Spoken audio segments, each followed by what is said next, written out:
We believe that this show is going to be much different in 2024 than it ever has been before. And as a result of that, we have to appeal to a newer and younger audience. And so that in and of itself is one of the key challenges that we have for 2024. Welcome to MMT Chats. This episode brought to you by ISCAR with new ideas for machining intelligently. Hey MMT followers, Christina Fugis with MoldMaking Technology back for another quick MMT chat. And today my guests both come from the Plastics Industry Association, and they are Chief Operating Officer Glenn Anderson, and we have the Director of Trade Show Marketing, Damaris Piraino. Hello to both of you. Hello. And they are here to talk about everything NPE 2024. So welcome again, both of you. Thank you. All right, before we dive into what's happening with NPE, why don't you give our viewers, both of you, and we'll start with you, Glenn, a little bit of your background about who you are. Okay, certainly. I have been in the plastics industry for 41 years. It's the only industry I've ever worked in, and I have a lot of passion for that as a result. Prior to working at plastics, I worked for a machinery builder for 31 years and leveraged that experience that I consolidated over the last 31 years to bring it over to the Plastics Industry Association to help just build out and have industry knowledge, the industry perspective. Our members all know it, they live it. This is an opportunity to just make sure we can transfer some of that information to the team at Plastics. I love it. That's a lot of wealth and experience and passion for the plastics industry. I can feel it. All Yes. right, Damaris, how about you? I have less experience in the plastics industry, but lots of experience in the trade show industry. I've always worked on trade shows. I worked on the International Builder Show for several years, and then moved over to the International Sign Association to work on ISA Sign Expo. So very familiar with trade shows and getting all the attendees there, but very excited to work on the mega event that is NPE. Oh, I like that, the mega event. All right, so I guess we should start off, we can't make any assumptions, right, by people watching this. So why don't one of you give a very brief description of what NPE is? Okay. Well, we have 6 years between shows, as we all know, due to COVID. So we are changing the look and feel of NPE. First and foremost, what doesn't change is this is a machinery show for the people that are working to sell their goods and services to the plastics industry. We cannot lose sight of that. That's job number one. The second thing is to, with the workforce development issues, with all the things that are going on from the baby boomers that are aging out of the workforce and others that are moving outside of the plastics industry, we believe that this show is going to be much different in 2024 than it ever has been before. And as a result of that, we have to appeal to a newer and younger audience. And so that in and of itself is one of the key challenges that we have for 2024. You agree, Damaris? I mean, that I would say COVID in general, with even your experience with trade shows in general, the experience and expectations have changed dramatically in 3 years. Yeah, everyone really expects a more personalized experience, and I think that really leans into the theme that we have this year. I think if you've attended NPE before, you're going to go to NPE and you're going to see all the things that you loved about it before, everything on the trade show floor, but then there's going to be all of these new things that people aren't really expecting. We talk a lot about what's new at NPE. There's a whole blog about it on the website, but I think even with that entire list of new features, people are going to get to the show and say, wow, I wasn't expecting that. So it's a more modern NPE. I like that. So we should say it's NPE stands for the National Plastics Exposition, correct? But it's international, right? It's not just United States or Canada. We're bringing in people from all over the world, correct? Yes, correct. Okay. We've got attendees from over 110 countries and exhibitors from 34 countries, I believe. All right. So why don't both of you tell me, what are you most excited about for this next NPE? Glenn, you want to go first? Go ahead. We're both so polite on this call. I think I'm most excited about the energy on the show floor. I think people are really excited to get back on the floor to do business and be back together again after 6 years. We talk about how big NPE is, and I think every year people underestimate it and get there and are like, oh my goodness, it really is that big.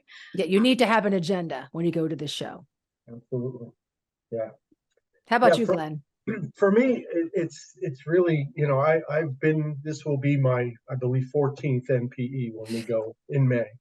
And you have seen it certainly transform into what it is today. But I think what you're going to see in May next year is going to be a completely new show. And we've said that a number of times, but that's what makes me so excited. This is an opportunity for us to, in many ways, with a clean sheet of paper, really look at what can the plastics industry do, because the Plastics Industry Association is the one that produces NPE. Yeah. What can we do for the plastics industry that makes this a can't miss experience? And to me, that's something that's pretty cool, because we are revolutionizing NPE. Is there a specific show theme?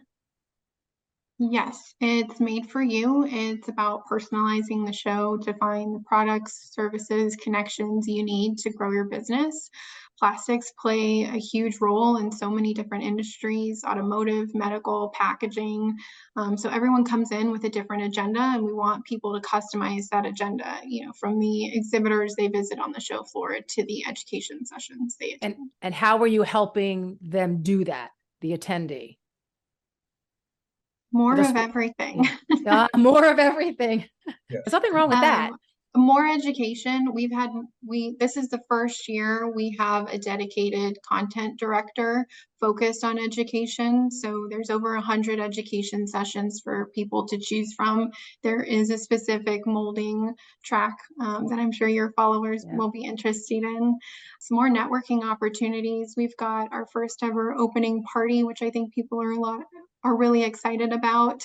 Creating opportunities for people to come together, because it's been such a long time.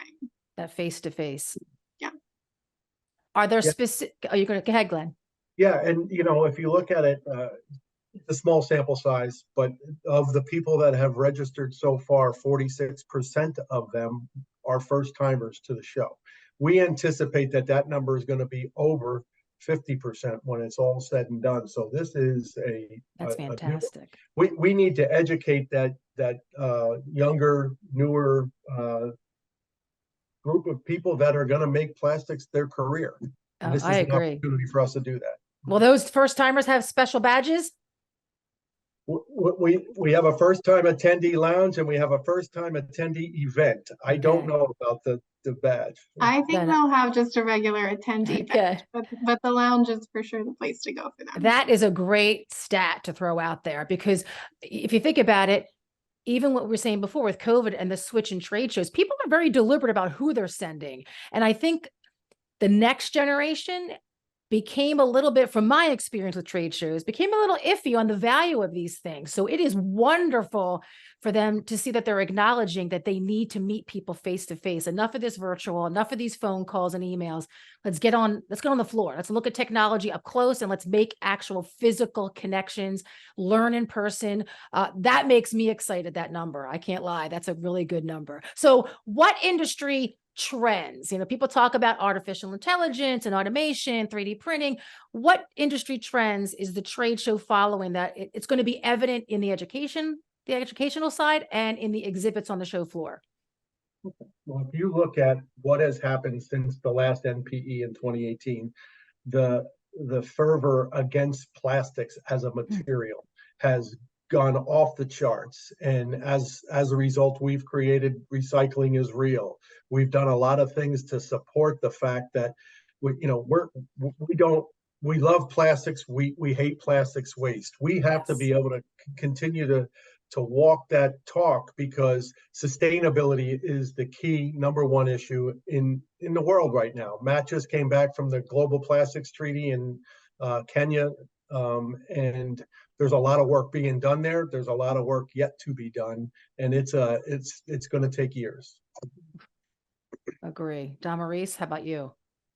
Trends, technology? It adds sustainability on there. We have a brand new circularity hub that we're really excited about. Glenn mentioned recycling is real. That's going to be very prominent in that space. Workforce development and employee retention is another huge trend we're seeing on the education side as well. Yeah. Is there anything, so when you think about mold making technology and our target reader is that mold builder, that mold designer, the owner of that mold shop, whether it's within a tool room within an OEM, a brand owner, or within a converter, a molding facility, what do you think, what is your advice, or what do you get excited about for that little nugget of manufacturing of plastics for this show? What should they be on the lookout for? I think one of the things that from my history that I've really enjoyed watching the mold makers, number one, the innovation in the technology. That almost goes without saying. But in many cases, the mold makers are the leading indicators to how the entire industry is going to behave, because they're seeing products in the infancy of their development. And that gives, you know, the material people probably as well, but on the equipment side, it lags behind that unless you're working on a comprehensive system.